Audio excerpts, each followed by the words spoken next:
France Bleu Poitou. France Bleu. Quelqu'un fait un malaise cardiaque, il paraît qu'il faudrait masser au rythme de Stayin' Alive. Et on va poser la question à un spécialiste, Arnaud Dubroca de France SST, Santé et Sécurité au Travail. Alors Arnaud, est-ce que c'est vrai ça ?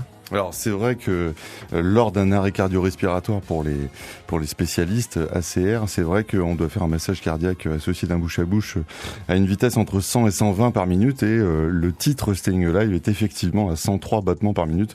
Donc on peut garder ce moyen mémotechnique, mais il faudrait pas descendre en dessous quand même. Faut pas descendre en dessous, et il paraît que c'est de l'endurance aussi. Si on vit cette situation, il faut tenir ce rythme. C'est primordial pour la personne qu'on essaie de sauver. Effectivement, on va en parler un petit peu après, mais il est important de se former sur ces gestes-là, parce qu'on pourrait maintenir cette cadence quelques minutes, mais ça serait peut-être pas suffisant avant l'arrivée des secours d'urgence, pompiers, SAMU et autres ambulances. Ouais. Arnaud Dubroca, spécialiste donc de la santé et de la sécurité au travail. SST, c'est d'ailleurs comme ça que s'intitule la société qui est que vous représentez et qui est basée sur le site du Futuroscope. C'est quoi son métier à cette société, pour qu'on puisse vous connaître un peu mieux ? Bien sûr, alors France SST, c'est Santé et Sécurité au Travail en France, donc c'est un réseau national avec une centaine de formateurs et d'experts qui vont du formateur en passant par l'avocat, le psychologue du travail ou l'ergonome. Des formations qui sont dispensées dans les différentes thématiques de la santé au travail, secourisme, incendie, ergonomie, risques psychosociaux, habilitation électrique et prévention. On est situé au dernier étage de la tour du Novotel au Futuroscope, et on forme environ 2000 stagiaires par an, dont 350 certifications de formateurs à peu près. Alors, on dit qu'en France, on est un petit peu en retard par rapport au secourisme. Alors effectivement, c'est vrai que suivant les différentes statistiques qui sont prises en compte, et si on prend en compte uniquement les formations ou les initiations courtes, les derniers chiffres qui sont donnés, on est sur 27% de la population formée au PSC1, donc on en reparlera après, la formation qui s'appelle Prévention et Secours civique de niveau 1. Mais si on comptabilise toutes les initiations, c'est-à-dire même la petite initiation d'une heure ou deux qu'on va faire dans la journée des associations ou faire dans un centre de Croix-Rouge ou chez les sapeurs-pompiers, on atteint à peu près les 46% de la population formée qui ont tous suivi au moins un jour une petite initiation d'une heure ou deux. On a moins d'un Français sur deux qui est sensibilisé au premier secours. C'est ça. Ouais. Sachant qu'on parle de sensibilisation et non pas de formation. Donc si on n'a même pas un sur deux, d'après les spécialistes, on part du fait que si au bout de 6 mois, 1 an, on n'a pas repratiqué les choses, on va perdre 75% de ce qu'on a appris. Ah, d'accord. Donc non seulement il aurait fallu suivre une formation ou une initiation, mais surtout la réactualiser, la mettre à jour et puis sortir régulièrement. On se positionne comment par rapport aux autres pays, européens, par rapport aux États-Unis aussi ? On va dire qu'on n'est pas les premiers de la classe. Ouais. C'est vrai que même au niveau du continent européen, on se situe plutôt dans la moyenne basse. On a quelques pays scandinaves qui sont plutôt dans les 70-80%. Les Américains ont mis un système de formation très courte sur des demi-journées, sur 3h, 3h30, qui leur permet d'avoir démultiplié de manière assez importante l'initiation et la formation au secourisme. Donc c'est vrai que c'est un peu les champions du monde là-dessus, où on atteint, suivant les États des États-Unis, on atteint 85-90% des gens qui ont été formés. Il y a tout un système scolaire, périscolaire, sur le permis de conduire, etc. Donc en fait, on est vraiment très en retard, c'est ce que vous êtes en train de nous dire, parce que 90% versus moins d'un sur deux. D'où ça vient ? Le fait que la France soit en retard, parce que c'est pas pour rien. Est-ce qu'il y a un manque de communication ? Est-ce qu'il y a un manque de volonté des Français ? Est-ce qu'on rechigne un peu à aller... Non, mais franchement, moi, il m'arrivera rien. Donc c'est bon quoi. Ça va quoi. Mais ça fait partie des problèmes, effectivement, de se dire est-ce que vraiment ça m'arrivera. Les statistiques montrent qu'on sera tous un jour confrontés à une action de secourisme 1,7 fois dans notre vie. Donc effectivement, c'est-à-dire que 2 fois dans sa vie, en moyenne, on va avoir une action de secourisme à faire. Donc maintenant, on reste à choisir si j'ai envie de savoir ce que je dois faire ou si j'ai envie de paniquer. Parce qu'appeler le 15, c'est pas toujours suffisant. C'est pas suffisant. On va essayer de pas engorger justement ce type de communication, essayer de faire les premiers secours d'abord et après avoir fait un bilan, voir si c'est vraiment nécessaire de les appeler. 9h-11h, la vie en bleu sur France Bleu Poitou.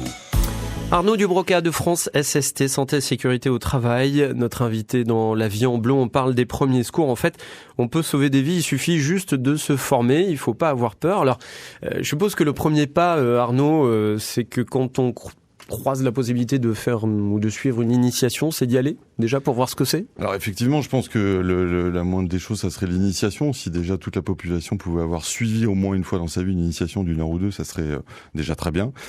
Même si c'est pas suffisant, dans le sens où sur une initiation, on va avoir les principes de base, savoir protéger un accident pour éviter le suraccident, savoir examiner la victime, savoir faire alerter, et puis quelques gestes élémentaires liés ce qu'on appelle aux urgences vitales.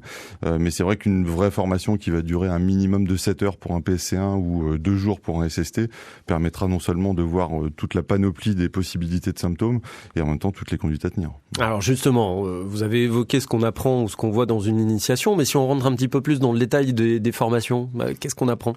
C'est vrai que l'initiation, ça va s'arrêter aux 4 gestes principaux où on va avoir le fameux massage cardiaque bouche à bouche, la PLS, le traitement des hémorragies, d'un saignement abondant, et comment réagir face à quelqu'un qui s'étouffe. Voilà, donc ça sera les 4, en gros, les 4 modules sur une initiation, quoi. Voilà. D'accord. Et en formation, là, on rentre un petit peu plus. On va rentrer un peu plus dans le détail, où on va aller sur les différents types de malaise, on va aller sur les différents types de brûlures chimiques, brûlures thermiques, les atteintes traumatiques. Donc, quand c'est une fracture, une luxation, qu'est-ce qu'on doit faire, etc., etc. Et là, ça intéresse peut-être les entreprises, parce que mine de rien, il y a des métiers qui sont à risque. Alors, non seulement ça peut les intéresser, et en plus, ça peut être un petit peu obligatoire. Donc, il y a pour les spécialistes, il y a un article dans le Code du travail, l'article 4224-15, qui précise que toute entreprise doit avoir des secouristes dans son entreprise, et avec certaines clauses dans tous les travaux dangereux, etc. Donc, c'est vrai qu'il est non seulement important et pertinent, mais en plus réglementaire d'avoir des secouristes dans l'entreprise. Je suppose que ça coûte cher à une entreprise, non ? Pas forcément. Si les entreprises sont bien accompagnées, comme avec nous, par exemple, si les entreprises sont bien accompagnées, on va mettre en place un plan de formation qui va correspondre aux prises en charge qu'ils peuvent avoir, de manière à ce que ça leur coûte rien. Donc les prises en charge, c'est ce qu'on appelle les OPCA, c'est les organismes paritaires collecteurs agréés, pour ne citer que les principaux, AGFOS PME, Opcalia, etc., qui sont des organismes paritaires qui collectent les cotisations des entreprises, et sur ce budget-là qui a été cotisé, l'ensemble des formations qu'on appelle professionnelles continues peut être financé. Voilà. Alors, comme on parlait du massage cardiaque, c'est important, j'aimerais que vous nous donniez la position dans laquelle on met la personne qui est en arrêt cardiaque avant de commencer le massage. Alors on va la mettre à plat dos, et donc on va venir appliquer le talon de sa main sur le centre de la poitrine. Donc en fait on va faire une croix pour au creux du thorax. C'est ça, le centre de la poitrine. Donc la croix va être déterminée entre ce qu'on appelle la ligne intermamelonnaire, donc qui va passer entre les deux tétons. Exactement.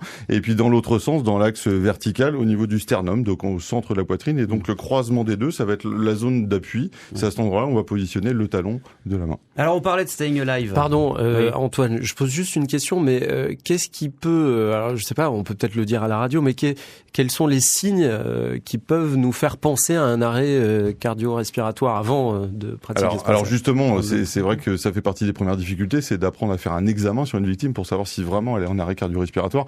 Mais de manière simple, c'est quelqu'un qui ne va pas nous répondre. Donc quand on va lui parler, on va lui demander est-ce que vous m'entendez ? Serrez-moi les mains, ouvrez les yeux. Si la personne ne nous répond pas, donc c'est ce qu'on appelle l'inconscience. Et dans un deuxième temps, on va tester la ventilation, donc c'est-à-dire qu'on va se pencher au niveau du visage de la personne pour savoir si la personne respire ou non. Et effectivement, si les deux sont associés, donc inconscience et un arrêt ventilatoire, à ce moment-là, on va débuter le massage cardiaque. Et il y a une différence entre l'âge de la personne, enfin avec l'âge de la personne ou pas ? Non, hormis dans les formations, on leur enseigne les différentes manières d'appuyer pour faire le massage cardiaque. On va dire que pour les nourrissons, on va plutôt faire une compression sternale avec 2 doigts. Ouais. Pour les enfants jusqu'à 8 ans, on va faire une compression avec une seule main. Et pour les adultes, au-dessus de 8 ans, ça sera la technique avec 2 mains. Donc c'est les 2 mains qui sont jointes et qui vont faire le massage cardiaque. L'essentiel, c'est de faire en sorte que le sang continue de circuler dans le corps et notamment le cerveau. On se retrouve avec notre invité Arnaud Dubroca. On parle aussi de l'accidentologie de la route parce que il y a souvent des campagnes de prévention routière.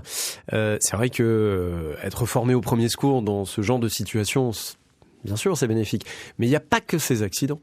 C'est vrai que les chiffres les plus souvent communiqués, on parle beaucoup des accidentés de la route, étant donné l'actualité, mais on parle aussi un petit peu des accidents et des décès suite à un accident de travail. Aujourd'hui, faut savoir qu'au niveau des chiffres, on est à peu près à 500 morts par an suite à un accident de travail, mais on parle peu des accidents de la vie courante. Et c'est vrai que les accidents de la vie courante, aujourd'hui, représentent 21 000 décès par an en France. Donc c'est assez important, et c'est vrai que si on fait un ratio sur une année, c'est vrai que ça fait à peu près 2 morts,5 toutes les heures en France. Donc c'est quand même des chiffres assez alarmants sur lesquels on communique pas trop en fait. Ouais. Alors qu'on pourrait le faire tomber ce chiffre, tout simplement. Faut dire que on a parlé des formations au premier secours pour les sociétés. Il y a des bons plans pour les faire financer. Ça coûte rien ou quasiment rien aux chefs d'entreprise. C'est bénéfique pour ces équipes. Et puis je suppose que de sortir de ce type de formation aussi, c'est valorisant. Je suppose qu'on se sent bien peut-être. Ça peut servir pour le monde du travail, ça peut servir aussi dans sa vie perso. Donc, oui, tout aussi. à fait.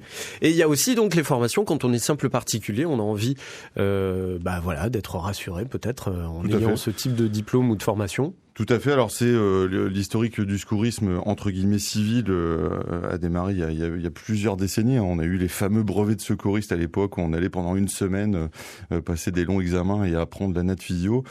Bien entendu, ça a été rangé au placard depuis très longtemps. On apprenait les grandes circulations, la petite circulation pour savoir faire un massage cardiaque. On s'est vite rendu compte qu'effectivement, il fallait être beaucoup plus pragmatique et aller sur les gestes essentiels.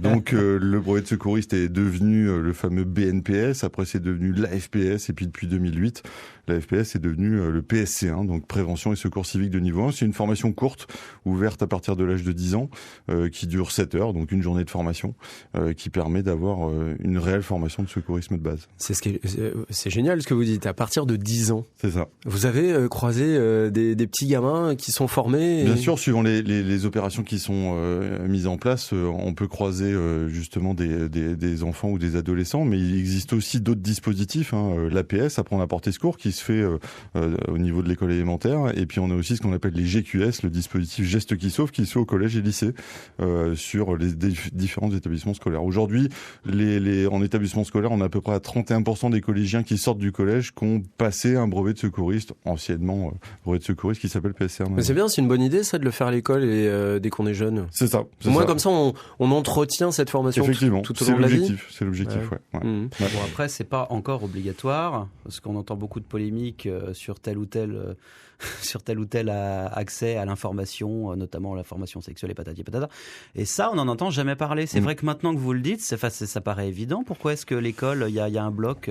Je pense qu'il y a aussi des décisions politiques. Et effectivement, il faut que les enseignants aient le temps de pouvoir le faire, qu'on leur laisse le temps de pouvoir le faire. Après, il existe des associations qui peuvent intervenir en milieu scolaire. Effectivement. Aussi. Alors, vous avez toutes les associations nationales, type protection civile, 2F2S, non plus sur le programme, scolaire. Mais effectivement, ça va être sur le temps scolaire. Donc, c'est toujours compliqué au niveau des moyens financiers, mais surtout des moyens humains, Rappelez-nous combien de temps ça dure une formation, c'est 2 heures. Alors, un PSC1, c'est 7 heures, et puis un geste qui sauve, c'est 2 heures, c'est juste une initiation. Ça va, une journée et demie, on est 2 heures de formé, cours, pardon, mais remplacer les 2 heures de sport par 2 heures de ça, moi j'aime bien l'idée. Alors, c'est vrai que c'est bien, c'est motivant ce que vous nous dites, Arnaud Dubroca, mais pourtant, il y a encore quelques freins. Il y a des personnes qui n'osent pas franchir le pas, ou quand on leur propose ce type de formation, vont rechigner. Vous êtes notre spécialiste sur le sujet, France SST, Santé et Sécurité au travail. On rappelle une société qui est basée ici, au Futuroscope, mais qui travaille sur toute la France, donc qui doit en voir des cas et des situations, et qui va travailler, par exemple, auprès de salariés qui sont envoyés en formation pour les premiers secours. Mais est-ce qu'il y a des freins, des gens qui arrivent en formation en disant moi j'avais pas envie d'être là, c'est mon patron qui m'a dit? Alors effectivement, dans le monde du travail, on peut avoir quelques réticences sur ce type de formation. Mais c'est quoi ces réticences? Les freins dans le milieu du travail vont plutôt être liés à la responsabilité, en fait. Cette vieille crainte de se dire, une fois que je serai formé SST, sauveteur secouriste du travail, je vais peut-être avoir plus de responsabilités que les autres salariés, entre guillemets, un petit peu plus d'ennui après, etc. Ce qui est complètement faux. Parce que aujourd'hui, c'est vrai que le fait d'être formé ou pas ne va pas vous rajouter des responsabilités. On a tous notre fameux article du Code pénal 223-6 qui dit que non-assistance à personne en danger, que ce soit par son action ou par le fait de déclencher les secours. Donc ça veut dire quoi? Ça veut dire que de toute façon, qu'on soit formé SST ou pas, quand on est témoin d'un accident ou de quelqu'un qui présente un malaise, on doit prévenir les secours, et qu'on soit formé ou pas. Donc il n'y a pas plus de responsabilité, même dans le monde du travail. Et, je vous pose une question très pratique, mais par exemple, le bouche à bouche, Est-ce qu'il y a une forme de frein par rapport à ça ou pas ? Oui, il y a effectivement une forme de réticence. Après, il existe des systèmes de protection buccale très simples par rapport à ça, mais c'est vrai qu'il peut y avoir une réticence par rapport à ça. Il y a peut-être la notion aussi émotionnelle, peut-être la peur de se trouver face à cette situation. Tout à fait. Je pense que ça fait aussi partie des freins et pourquoi les gens ne veulent pas venir, en tout cas tous venir dans ce type de formation. C'est toujours un petit peu des sujets délicats, tabous et un peu touchy. Maintenant, je pense que justement, si on est formé, on va justement moins être en situation de stress et donc on va plus être en possibilité de gérer son stress et de faire les bons gestes. Et puis en plus, vous l'avez dit, il y a l'accidentologie domestique, c'est-à-dire que oui, on parle des accidents au travail sur la route, mais il y a aussi des accidents à la maison avec des risques qui sont peut-être différents. Enfin, je sais pas, il peut y avoir un incendie, il peut y avoir... Ouais, alors ça peut être tout simplement le taille-haie, ça peut être le fer à repasser, ça peut être aussi les chutes. Les chutes représentent un fort pourcentage des accidents de la vie courante, mais c'est vrai que quand on voit les efforts qui ont été faits au niveau du nombre de morts sur le lieu de travail, c'est vrai que sur la vie courante, il n'y a pas eu grand-chose de fait, et ça serait bien. Et puis dans le milieu du travail, il faut être à l'écoute aussi, quand on est salarié par exemple, il faut être à l'écoute de son métier, de sa profession, pour voir si on travaille dans de bonnes conditions. Exactement. Tout simplement, savoir si on est sur un bureau bien assis. Enfin, je suis basique, mais... Exactement, c'est vrai que la santé au travail, c'est beaucoup de thématiques, avec l'ergonomie, comme vous l'évoquiez, sur l'ergonomie des postes de travail, savoir si on a un poste de travail qui est justement bien organisé pour pas avoir mal au cou à la fin de la journée, mal au dos, on est mal assis, l'écran de l'ordinateur est trop bas, etc. On aura peut-être l'occasion d'en reparler, mais entre ça, les habilitations électriques, on pense aujourd'hui que on peut changer un fusible ou changer une ampoule, c'est hors de question dans le monde du travail. Aujourd'hui, on peut pas changer une ampoule ou un néon comme ça, il faut une habilitation électrique. Donc toutes ces thématiques, sans parler des risques psychosociaux ou des incendies, effectivement, sont des thématiques de la santé au travail réglementaire. Antoine. Oui, moi j'avais une question par rapport aux fameux défibrillateurs, parce qu'il y en a de plus en plus dans l'espace public. Ouais. Alors il y en a dans les trains, dans les TGV en tout cas, il y en a dans les mairies, les postes, et même dans ça peut arriver dans les radios, on en trouve parfois. Où est-ce qu'on peut trouver simplement un défibrillateur quand on sait pas, quand on vient par exemple à Poitiers, à Niort, on connaît pas la ville, on est face à une situation comme celle-ci, on veut en trouver un, comment on fait ? On va faire comme on fait pour beaucoup de choses maintenant, on prend son smartphone et on va aller dans les différents moteurs de recherche pour avoir ces applications et vous découvrirez différents moteurs de recherche, Staying Alive, défibrillateur, permis de sauver, etc. Pas mal d'applications qui recensent, d'ailleurs le SDIS 86 a fait un très bon travail là-dessus sur le recensement. C'est les pompiers, c'est ça ? C'est ça, sur le recensement des défibrillateurs et donc en téléchargeant cette application, vous êtes géolocalisé, ça vous permettra de savoir quel est le défibrillateur le plus proche de vous quand vous êtes témoin d'un malaise cardiaque. Et puis au téléphone, juste un truc, c'est que là vous nous écoutez, vous dites oui, c'est pas mal. Téléchargez-la maintenant l'application. C'est pas au moment d'un malaise de quelqu'un autour de vous. Ouais. Parce que sinon, le téléchargement, ça peut prendre 30-40 secondes, ça peut changer les choses. C'est ça. Et le numéro, le 112, là on peut être guidé. Il suffit aussi de mettre le haut-parleur sur le téléphone et puis on se retrouve avec nos deux mains libres pour peut-être... Effectivement, maintenant les différents centres de traitement de l'alerte, que ça soit sapeurs-pompiers ou SAMU, vont vous guider parfaitement au niveau des conduites à tenir et des choses à mettre en place. Donc effectivement, on peut retenir que le 112, mais bien sûr les numéros 18 et 15 marchent toujours parfaitement. J'ai une question très pratique. On en aurait encore, on en fera d'autres émissions là-dessus, mais admettons, il se passe, on est deux dans la pièce. L'autre personne a un malaise cardiaque. Qu'est-ce que on fait ? On reste avec elle ou alors on va chercher un défibrillateur ? Alors, je pense que bien sûr la chose la plus importante c'est d'examiner et dès qu'on a constaté l'état de la personne de tout de suite alerter si on est tout seul et c'est bien dans le cas où vous avez dit on n'est que deux. Par contre si on est comme là à la radio avec différentes personnes à travers la vitre, il suffit d'appeler au secours pour qu'ils aillent faire l'alerte pendant que je vais m'occuper de la victime. Si on n'est que deux effectivement et c'est le deuxième qui a un malaise, à ce moment-là il faut transmettre l'alerte au secours le plus tôt possible pour qu'il puisse venir se déplacer. Alors bien sûr quand on va revenir après l'alerte on va prendre le massage cardiaque, prendre les mesures qui s'imposent, mais il faut être ce qu'on appelle le premier maillon de la chaîne, il faut vite alerter. Et comment on fait pour pas paniquer ? Parce que c'est vrai que quand on voit quelqu'un qui s'écroule, on peut paniquer. On se forme. Voilà. J'aime beaucoup cette réponse. Non, mais et puis ça clôt l'émission de manière parfaite. Arnaud Dubroca de France SST Santé et Sécurité au Travail. francesst.com si vous avez envie de creuser pour plus d'informations, que vous soyez particulier ou professionnel et que vous ayez envie, par exemple, de vous former au premier secours. Dans les 3 idées qu'il faut retenir sur ce qu'on vient de se dire, Arnaud, j'ai noté se former. C'est la chose principale. Effectivement, il faut se former pour apprendre à gérer son stress et apprendre à connaître les différentes conduites à tenir. Ah oui, parce que une fois qu'on sait dans quel ordre il faut procéder, c'est tout de suite plus clair dans la tête. C'est ça.